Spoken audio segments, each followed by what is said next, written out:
So good morning again mga kalapatids and welcome back dito sa aking channel ang KRB Love. So for today's video mga kalapatids, Friday ngayon. So meron kasing training ang isang club. Nagsakay ako dito kagabi actually. Last training na to ng isang club dito sa San Fernando, yung bagong club. So hindi ko na lang babanggitin kung ano mang club yon. Na-release na yung mga ibon na 650. So supposedly dito ako mag-e-entry kasi last training na nito. Then this coming Saturday is first lap na ng kanilang pakarera, ano? First lap na ng derby. So ang training ngayon mga kalapatid si San Jose, Nueva Ecija, na-release yung ibon na 650. So ngayon is pasado alas 7 na, 7:15 na ng umaga. So bandang alas 8 mag-aabang-abang tayo. So ayun, medyo matagal ako na bago nakapag-upload ulit. Ngayon na lang ulit ako nakapag-upload, actually 2 weeks. So ngayon nga is nagsakay ako ng siyam na ibon, pina-training ko lahat yung siyam. Then yung isa is nagpa-pooling din, may pooling din kasi, sumali ako sa pooling, sinali ko yung isang checkered. Para makita ko lang yung clocking system ng bagong club na to, kasi bago yung clocking system nila, hindi pa ako pamilyar. Ngayon ko lang susubukan actually, kaya sumali ako sa pooling. Kubo Pro ang gamit nila dito sa clocking system, na unlike dun sa mga dati nating nilalaruan is Yona, yung Yona Pro. So ayun mga kalapatids, ngayon na nai-release na ng 650 yung mga ibon sa San Jose, Nueva Ecija. Ang distance natin is 83 kilometers ano, dun sa forecast ko. So ayan, pa-flash ko na lang sa screen yung forecast. Then last training na nga to, tulad nung sabi ko. Then ngayon lang ako nagpa-training sa club. First time na sumakay yung mga ibon ko sa crates mga kalapatids, sa track. And yun nga, sa darating na Sabado is first lap na ng karera. So ayun, abang-abang tayo mamaya mga bandang alas 8. Balikan ko kayo. Then tingnan natin dun sa Siam kung mabilis bang makakauwi mga kalapatid. Pero bago ang lahat, kung bago ka pa lang sa aking channel, huwag niyo kalimutan mag-like, mag-share, and subscribe. Hit the notification bell para lagi kayong updated sa mga bagong videos katulad nito. Then shoutout nga pala sa buong team San Jose Matulid na kasama natin kagabi. Kila Papa Romy, then sa mga coordinator kay Nico, then kay Edmar. Shoutout sa inyong lahat at team San Jose Matulid mga kalapatids ano. So ayun, abang-abang tayo mga bandang alas 8. Balikan ko kayo mamaya mga kalapatids.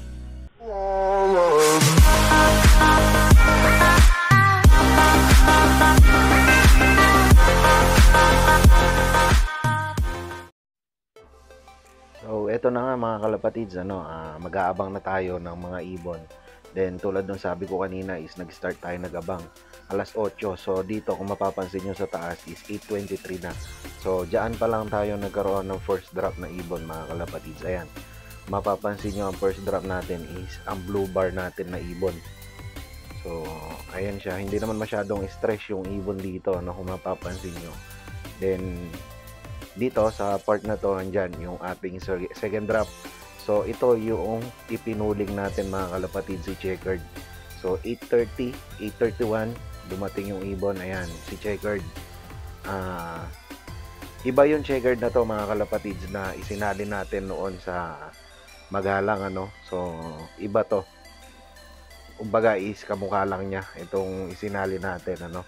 So tulad nung sabi ko kanina is ipinuling ko to para masubukan ko lang yung clocking ng Kubo Pro mga kalapatid. So ayan, papasok na.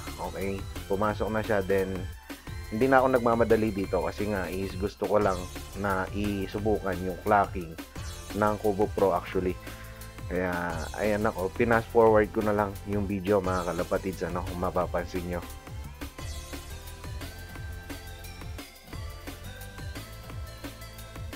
Then ito naman at about 8:37 mga kalapatids, sa time na to is dumating yung ating third bird, yung third drop natin. Ayan, si Putol mga kalapatids.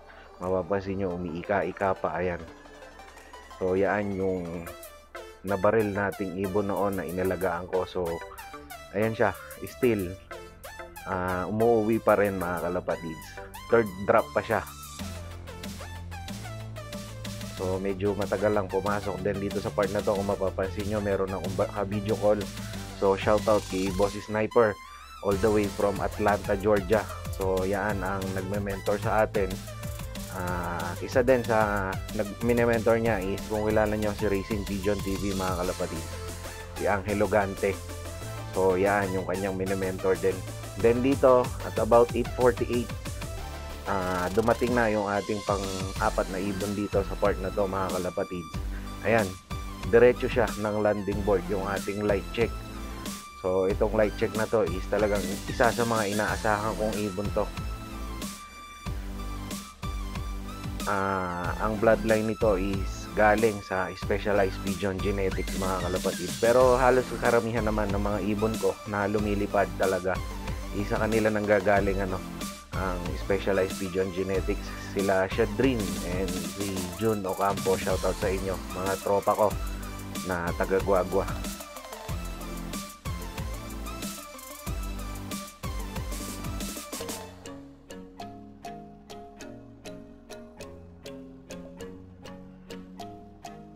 Then dito naman mga kalapatids, 8:51, dumating na yung ating pang-limang ibon dito sa part na to. Ayan bagsak din ang baba din niya is sa landing board na agad. So ito is yung kapatid ni Putol mga kalapatids, isang dark check din. Si Putol kasi is meron siyang white flight kung napansin nyo kanina. So okay naman yung mga ibon na yan. Kung napapansin nyo is hindi naman stress yung mga ibon sa pag-uwi nila. Then dito sa part na to, forward ko na lang. Chine-check ko isa-isa yung mga ibon, nihibo ko lahat yung pag-uwi. So okay naman lahat mga kalapatids. Then saktong palabas ako is dumating yung ating pang-anim na ibon. Ayan, nasa bubong kung napansin nyo. Actually itong ibon na to is Southbird to, na panlaro ko ng South, dark check. So ngayon is inilalaro ko ng Norte. Wala pa kasing malinaw kung matutuloy pa ba ang karera ng South mga kalapatids. Kaya ayan, ginagamit ko na sila, nililipad ko na ng Norte.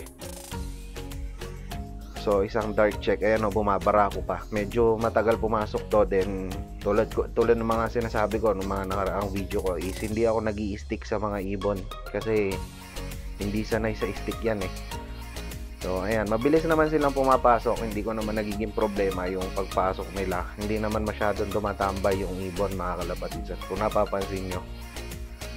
Then ito yung pampitong ibon natin. So dito na dumating yan, yung kapatid nung dark check, yung pang-anim na dumating, kapatid niya yan. So yung nauna is 658, then ito 657, mga Southbird yan.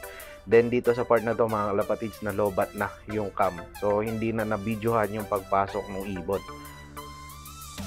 One eternity later. So ayun mga kalapatids, alos 4:30 na nga ng hapon. And actually 7 lang yung nakauwi nating ibon na ipinatraining nga natin ng San Jose, Nueva Ecija.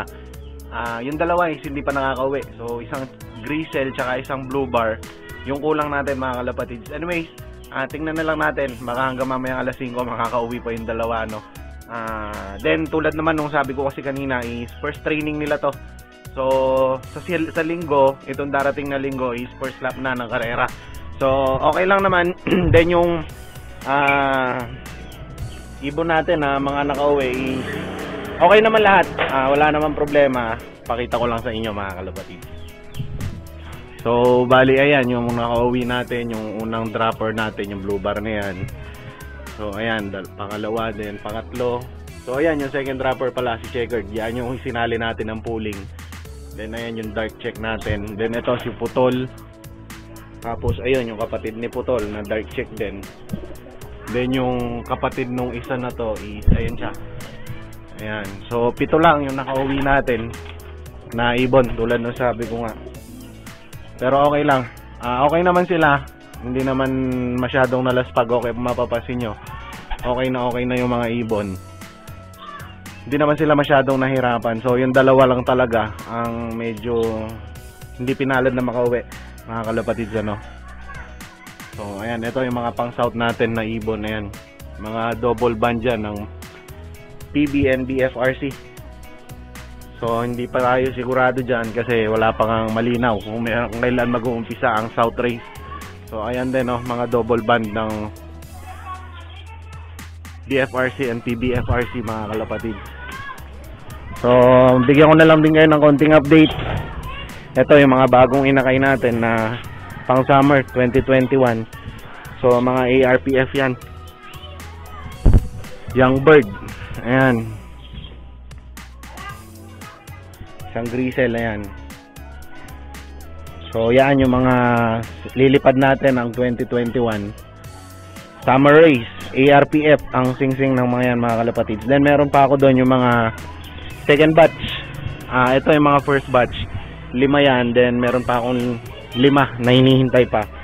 So, mga inakay pa, sinusubuan pa kasi, mga kalapatids, ano. Anyways, ayun. So, that's it for today's video, mga kalapatids. Maraming salamat sa pagsuporta nyo. Then, just stay tuned dito sa aking channel, mga kalapatids. Though medyo madalang ako nakakapag-upload kasi medyo busy nga. Tulad ng mga sabi ko, ng mga nakaraang vlog ko is nagtatrabaho din po ako, ano. Kaya hindi ako ganun kadalas mag-vlog.